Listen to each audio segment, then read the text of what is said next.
네, 여러분 유사남 님이 전해주시는 뉴욕 얘기는 어떠셨습니까? 네. 계속 이어가도록 하겠습니다. 네. 자, 시장 얘기 해보겠고요. 무엇보다도 FOMC에 관심들 참 많으시고 계속해서 저희 채팅창에도 의견 남겨주고 계십니다. 많은 분들께서 아눈나키님, 연준 피봇은 아직 멀은 것 같고 내일은 75bp 될 것 같다. 이런 의견 비롯해서 많은 의견 나눠주고 계신데요. 이 두 분과 함께도 이런 얘기 비롯해서 여러 가지 얘기 좀 나눠보겠습니다. 유튜브 86번가 정광훈 대표, 미국 주식사관학교 신승우 대표 두 분 어서 오세요. 네, 안녕하세요. 반갑습니다. 네. 신 대표님 우리 좀 전에 할 때 그 트위터 원래 만들었던 분이 네네네. 무슨 블록체인 기반으로 SNS를 만든다 그런 얘기했는데 그런 거 전문가시잖아요. 그거 한번 얘기해 주시죠. 국제뉴스 마지막으로 예, 예. 다뤘었거든요. 예, 예, 예. 네. 사실 이제 블록체인 쪽이 저는 반쯤 걸쳐 있는데 네. 이제 원래 잭도시 그분은 근데 원래 트위터도 만들었지만 스퀘어라는 것도 만들었어요. 스퀘어요? 회사도. 네. 예, 예. 그것도 상장사인데 네. 네, 거기도 사실 블록체인으로 좀 유명한 회사입니다. 네. 거기도 이제 상장사인데 아예 블록체인 프로토콜을 하나 만들어 가지고 네. 이제 그것까지 백서를 만들어 내놓을 정도로 좀 진심인 회사인데 거기도 네.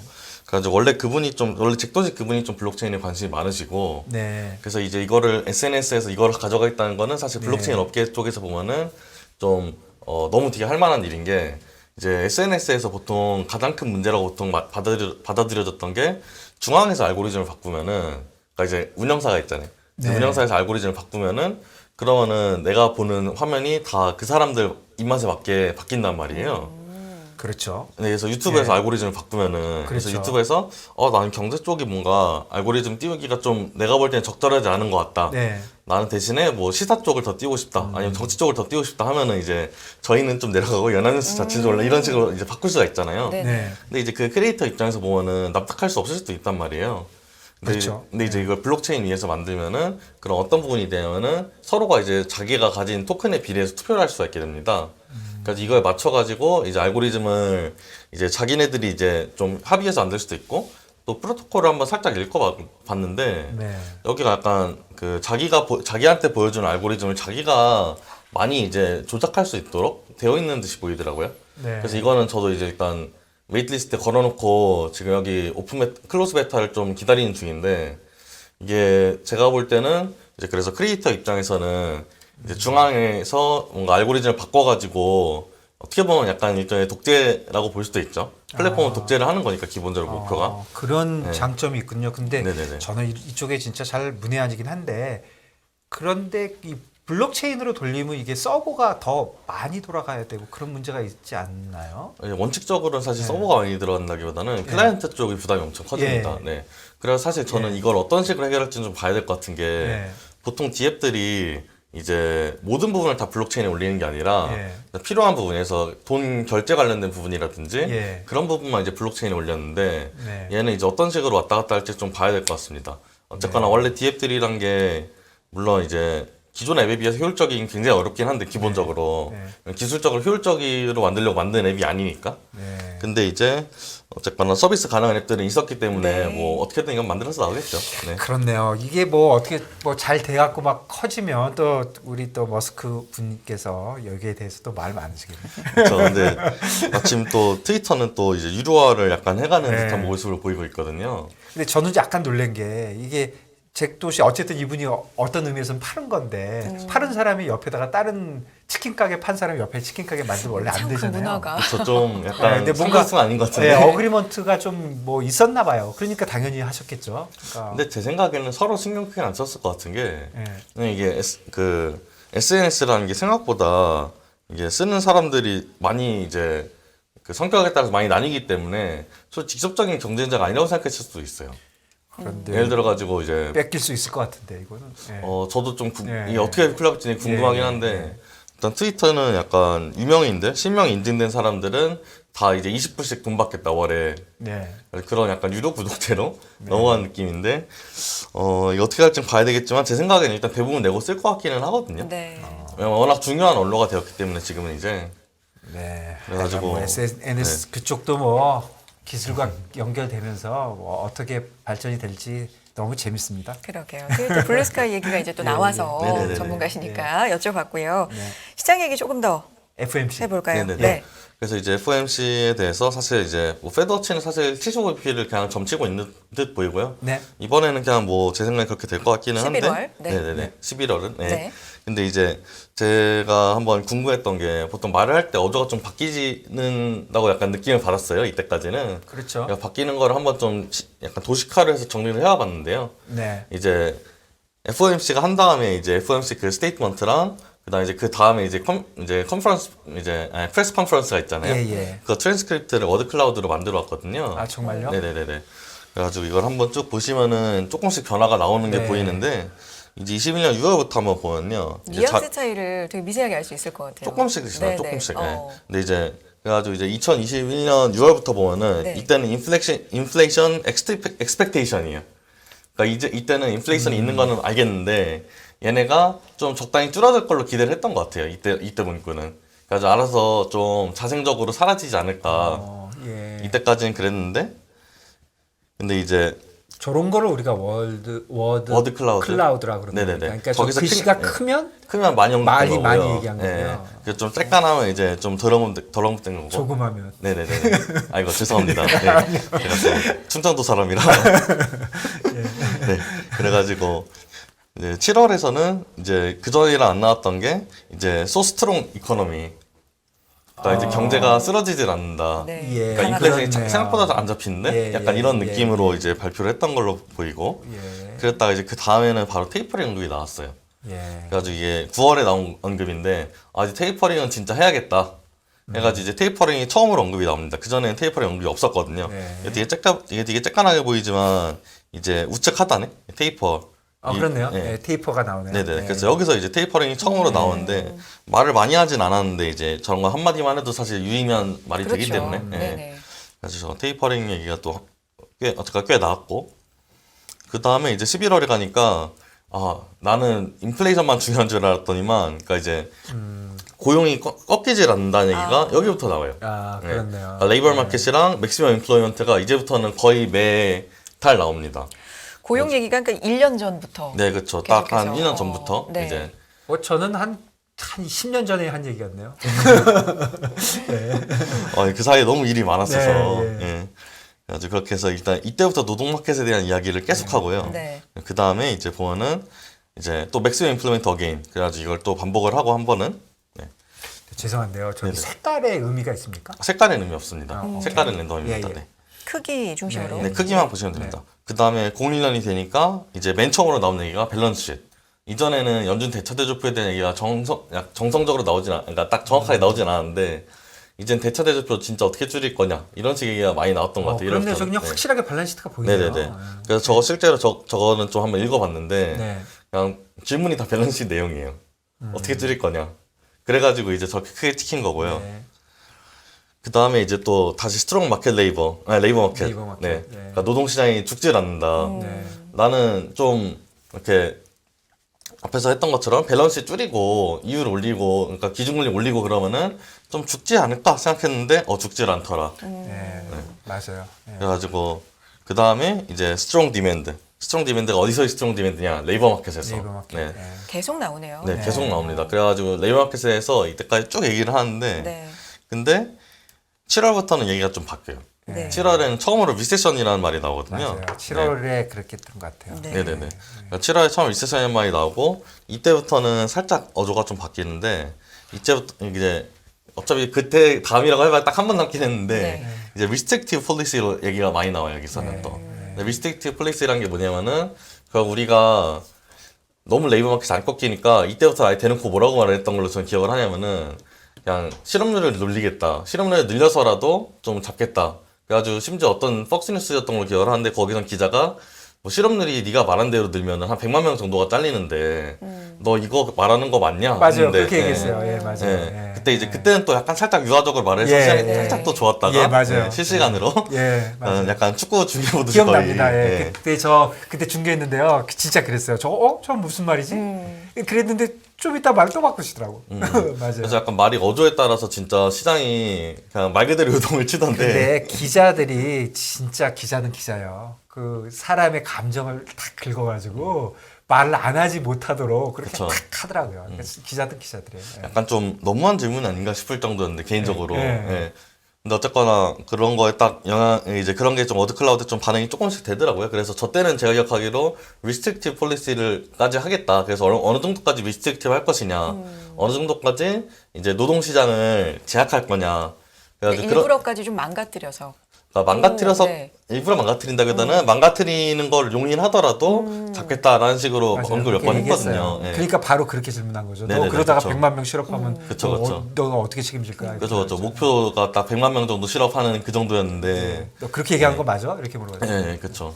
그래가지고 그거는 뭐 안 된 일이긴 한데 어쨌거나 뭐 안 된 일이다 정도로 일단 얘기를 했었는데 그때는 그 대답은 딱 제가 기억하기로. 네, 그래서 맞습니다. 그때 장 살짝 오르고 또 그 다음 대답에서 또 내려가고. 정말 네, 무슨 경기 나 보듯이. 이게 진짜 축구 경기라서. 좀 그렇죠, 사실 시장이. 예, 시장이 항상 그런 거니까. 네네네. 예. 아무튼 그래가지고 약간 이런 식으로 보면은 이제 맨 처음에는 그냥 인플레이션 익스펙테이션이었다가 인플레이션이 됐다가 그때 한동안 쭉 레이버 마켓 얘기를 쭉 하다가 중간 리세션 한번 GDP 2분기 연속 이제 내려갔을 때 리세션 얘기 한번 딱 나오고 그다음에 쭉 레이버 마켓이 꺾이질 않는다. 네. 그래가지고 결과적으로 보면은 이제 구글 트렌드 뷰를 봐도 레이버 마켓에서 쭉 있다가 이제 CPI를 사람들이 많이 검색을 했다가 최근에 또 코어 CPI를 많이 검색을 또 하고 네. 그래서 이런 식으로 계속 이제 바뀌어가는 추세기는 한데요. 이제 최근에 나온 노동 통계들이 사실 썩 좋아서 그러니까 이제 간밤에도. 구인 네. 수치가 꽤 높아서 맞습니다. 그래가지고 그런 걸 보면은 이게 좀 12월도 불안불안한 거 아닌가라는 생각이 조금 들고요. 예, 매파적 서프라이즈가 나올 수 있다. 그런 얘기 아침에 그냥 도배가 됐더라고요. 네네네네. 예. 저거 되게 재밌는데 그러면 다음에 언제 나오시죠? 다음에 나올 때 오늘 저녁에 한 것도 만들어가서 한번 아, 보여주세요. 네. 다음에 나올 때는 아예 좀 원래 하고 싶었던 거는 센티멘트 어널리시스를 해가지고 얘가 말할 때 어떤 감정을 싣고 있느냐. 그것도 이거를 아주 볼 수가 흥미롭겠네요. 있거든요. 아, 그래요? 근데 그건 리소스가 좀 필요해가지고 네. 코딩한 시간이 작아서 못했는데. 예, 우선 이 그것 좀 워드 해보겠습니다. 클라우드도 오늘 가시기 워드클라우드 전에 하고, 네네네. 그 얘기하셔가지고 우리 사이트에 이렇게 올릴 수 있거든요. 네네네. 거기에 좀 쭉 올려놓으시면 보실 수 있게 많은 분들이. 재밌잖아요. 어차피- 확실히 진짜 뭔가 변했네. 그러네요. 네, 어차피 저도 새벽에 밤을 새야 되는 입장이라 트랜스크립트 나오면은 바로 만들어서 유튜브 뭐 채팅으로 써드리든 하겠습니다. 감사합니다. 김진희 님도 진짜 창의적인 내용이라고 유익했다고 아, 감사드린다고 네. 이런 내용 바로 올려주셨고요. 자, 정광훈 대표님 네. FOMC 역시. FMC 네. 이어서 좀 네. 어떻게 네. 생각하시는지 네. 한번 얘기해 주시죠.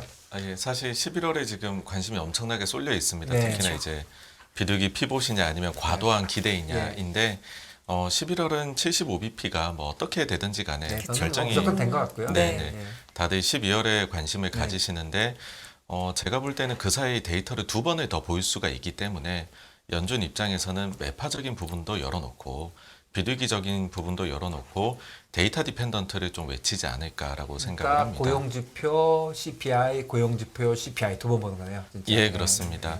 그래서 아직까지 숫자들이 다 나오지 네, 않았는데 의미가 없다. 네, 12월에 혹은 내년도에 대해 가지고 사는 것은 큰 의미가 있느냐. 진짜 그렇게 생각이 되네요. 의미가 좀 없네요, 지금. 네.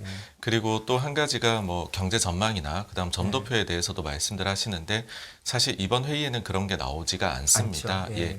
그래서 역시나 이것도 두 번 더 데이터를 보고 12월 회의에서 제안을 하는 것이 좀 더 연준 입장에서 안전한 선택이 아닌가 싶습니다. 가장 차분한 분석이신 것 같습니다. 지금 얘기하는 게 별로 의미가 없다. 네. 맞습니다. 그랬을 때 만약에 좀 더 비둘기적인 만약에 서프라이즈를 연출을 하고 싶어 한다라고 하면 제가 볼 때 포인트들이 만약에 연준에서 네. 그 일반 기대 인플레이션이라고 2020년도에 본인들이 개발한 것이 있습니다. 네. 분기에 한번 발표가 되는데 이 숫자가 최근 분기가 이번 그 엄청난 인플레이션 사이클에서 처음으로 그전 분기 대비 하락했습니다. 기대 인플레이션요. 예. 그리고 또 이제 미시간 기대 인플레이션도 어쨌든 지난 회의 대비해서는 내려왔고요. 네, 좋았죠. 기대 인플레이션은 계속 괜찮잖아요, 지금. 네네.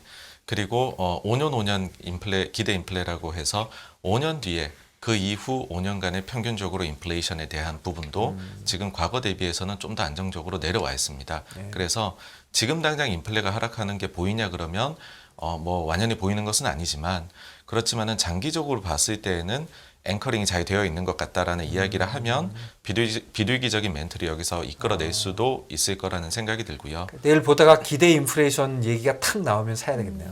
네. 그 10초 있다 다시 팔더라도. 그리고 또 한 가지 만약에 제가 그 이 프레스에 갈 수 있는 기자라고 하면 이 예. 질문을 꼭 해볼 것 오, 같은 예. 게 흥미롭네요. 네. 네, 영국의 사태를 물어볼 것 같아요. 어. 만약에 연준도 미국도 같은 상황이 되었을 때 영국과 같이 일시적으로 멈추고서 개입을 할 수 있느냐라고 했을 때 과연 파월 의장이 어떤 식으로 대답할지도 또 시장의 관심을 그게 끌지 않을까라는 생각이 그 다른 듭니다. 나라 얘기도 가끔 물어보는 경우가 가끔 있긴 있나요? 예. 예. 그래서 그 부분들이고 만약에 매파적으로 이 부분이 나오게 된다라고 예. 하면은 그 아무래도 터미널 레이스를 조금 더 올릴 수도 있다라는 투의 이야기는 나오지 않을까. 매파적으로는 터미널 레이트 얘기가 나오면 아무래도 오르는 쪽으로밖에 얘기가 안 되는 거니까. 네, 그렇습니다. 근데 사실 저번에 125bp라고 딱 찍어서 얘기했어요. 연말까지. 네, 네. 그런데 지금 75 확실하고 50 아니면 75니까 50이면 맞는 거고 75면 틀리는 거잖아요. 네, 네. 그러니까 터미널 레이트가 나온다는 건 난 저번에 한 얘기 틀릴 수도 있어. 이렇게 받아들여지겠네요. 그런데 거기에서 이제 본인들은 전략적인 방법의 차이다라는 이야기를 할 수 있을 것 같은데요. 그러니까 지금 요즘에 나오고 있는 것이, 그러니까 금리는 그렇습니다. 얼마나 올릴 것이냐, 높이. 그 다음에 어떤 올해 기간 동안 할 것이냐, 네. 이 속도라고 할 수 있는데 높이는 조금 더 올리지만 속도는 늦추겠다. 그러니까 가령 예를 들어서 지금 터미널 레이스로 얘기하는 게 원래는 4.5에서 4.75였는데 이것을 내년도에 4.75에서 5%까지 0.25로 올리는 것이죠. 그렇게 올리는 대신에 금리 인상의 속도는 75, 50, 25, 25다. 이런 식으로도 이야기를 할 수 있지 않을까라고 생각하고 이 내용이 사실은 최근에 그 골드만삭스 연준 쪽 얘기했잖아요. 몇몇 군데에서 예. 지금 나오고 있는 이야기인데 이렇게 했었을 때는 사실 터미널 레이시 이제 한 단계 올라가는 면은 있지만 그렇게 또 긴축적으로 만드는 것은 아니거든요. 물론 이제 비둘기 피봇의 기대는 조금 더 뒤로 가게 되겠지만 그래서 약간 매파적일 수는 있으나 예, 제 생각에도 예. 그 정도면 약간 매파질 것 같아요. 네. 왜냐면 지금 프라이싱이 유로 달러 같은 거 보면 그거보다 밑에 있어요. 예, 그거보다는. 네. 그러니까 그거를 확정해 주면 최소한 글쎄요. 2년짜리로는 10bp에서 15bp 더 올라가야 될 것 같은데요. 예. 네. 근데 다만 이제 이것은 가능성이고 네. 제 생각에 연준 입장에서는 이번에 그냥 앵무새처럼 9월 회의를 반복을 하고 12월에 봅시다라고 하는 것이 상당히 안전한 선택이지 않을까라는 생각이 듭니다. 매도 아니고 비둘기도 아니고 앵무새처럼. 차분하고 객관적인 네. 분석이신 것 같아요. 지금 많은 분들이 뭐 성장한 것일까님, 김진희님 비롯해서 제때이르님도 지금 정광훈 대표님 나와주셔서 너무 좋다고 예, 맞아요. 말씀해주고 이게 사실은 계시는데 오늘 굉장히 아침에 좋아하세요. 저도 네. 이제 매일 이제 그 많이 코멘트를 그 뉴욕에서 엄청 보내줘요. 그래서 보면 이 전문가들이라고 얘기하잖아요. 그런데 어제하고 오늘하고 완전히 달라요. 완전 오늘은 매파적으로 도배했고요. 하루하루에 멘트가, 그렇게 하니까 저도 야 이거 맨날 이렇게 읽는 게 나도 이거 맞는 거야 이런 생각이 들었는데 지금 말씀에 전 진짜 100% 동의합니다. 모르는 거죠. 아직 숫자도 안 나왔는데 어떻게 알겠습니까? 그래서 이제 많은 분들이 또 정광훈 대표님한테 좀 부탁하고 싶으신 얘기가 이제 시장에 대한 조금 좁은 얘기거든요. 특히 우리 시장 같은 네, 경우 네. 어떻게 반영할 것인가. 뭐 오늘은 좀 관망세를 보이지 않을까 싶습니다만 어제 같은 경우에 또 꽤 잘 네, 갔잖아요. 어제 이천삼 대단했잖아요. 그 얘기 네. 잠깐 해주시죠. 맞습니다. 예. 네. 그 우리 시장에 최근에 보면 좀 수급이 변화되고 있는 것이 느껴집니다. 네. 특히 외국인 투자자들이 연일 한국 증시를 매수를 하고 있는데 예. 사실 외국인 수급이 조금 노이즈가 발생하는 측면이 있어서 제가 볼 때 제일 정확한 것은 EPFR에서 발표하는 한국으로 유입되는 네. 이제 펀드 설정 그 네. 부분을 봐야 될 텐데 최근 한 10주를 보게 되면 한 주 빼고 계속 돈이 들어오고 있고요. 네. 이머징 전체에 들어오고 있는 자금의 90% 이상이 한국으로 들어오고 있습니다. 순으로 봤었을 때예요. 근데 이런 부분이 왜 발생을 할까라고 봤었을 때에는 지난 주말에 기사가 하나 나왔는데 네. 텍사스 이제 우리로 치면 뭐 교직원 공제라고 할까요? 네. 그쪽에서 완전히 BM을 바꿔버렸더라고요. 그러니까 이머징 마켓에 투자하는 금액은 동일한데 비중은 똑같은데 그 사이에서 원래 같으면 MSCI 신흥에서 중국이 30% 넘게 제일 크지 않습니까? 근데 중국 비중을 절반으로 낮춰버리고요. 나머지 국가들의 비중을 동일한 비중으로 올려버리는 일을 했습니다. 그러다 보니까는 한국 쪽으로 그러면 돈이 들어올 수밖에 없는 부분이고 이 부분들을 이제 미국에 있는 다른 펜션 펀드들도 좀 따라가지 않겠느냐는 이야기가 나오면서 그렇게 된다라고 하면은 뭐 어쩔 수 없이 대형주 위주로 계속 해가지고서 네, 좀 더 강하지 않을까 그렇게 봅니다. 혹시 그 리포트에 대만은 줄었나요? 대만도 늘었습니다. 대만도 늘고. 예, 다 똑같이 뭐 인도나 동일한 비중으로 중국은 증가는. 줄고 대만, 한국은 늘고. 네, 근데 중국이 좀 많이 줄었습니다. 네. 거의 30% 중반에서 10% 후반으로 절반 정도로 줄어들었고요. 한국은 10% 초반에서 중반 정도로 증가를 꽤 크게 했습니다. 이런 대목에 MSCI 쪽에서 우리 가입되고 하는 뉴스가 나오면 굿뉴스겠네요. 네, 맞습니다. 그래서 중국 쪽은 좀 안 좋지만 그 보통은 한국 증시가 중국에 영향 많이 받는다고 하지만 오히려 그것이 우리에게는 조금 전화위복의 기회가 될 수도 있는 그런 걸로 보입니다. 한번 나중에 MSCI 어디쯤 가고 있는지 뭐 두 분 중 누구라도 좀 정리 네, 한번 네. 해주시죠. 도대체 MSCI 얘기도 너무 오랫동안 너무 네. 오래 얘기하니까 진짜 짜증나서 못하겠는데요. 그래도 어디쯤 가 있는지 우리가 그러게요. 알긴 알아야죠. 그게 네, 이 대목에 예를 들어서 발표가 나면 뭐 엄청난 호재일 수도 있을 것 같네요. 신 대표님 간단하게 뭐 어제 그 스키 한국장 외국인 움직임에 대해서 어떻게 보십니까? 일단 제가 국장을 많이 안 보긴 해서 네네. 솔직하게 또 항상 이렇게 말씀해 주세요. 알겠습니다. 그래서 의견이 없으시다. 정말 솔직하시네요. 좀 그래도 뭐라도 말씀하실 줄 알아요. 알겠습니다. 좋습니다. 그래서 믿음이 가는 것 같아요. 아는 것만 이렇게 말씀해 네. 주시니까. 네, 두 분과 함께했습니다. 유튜브 86번가 정가구 대표, 미국 주식사관학교 신수고 대표님 고맙습니다. 네, 감사합니다.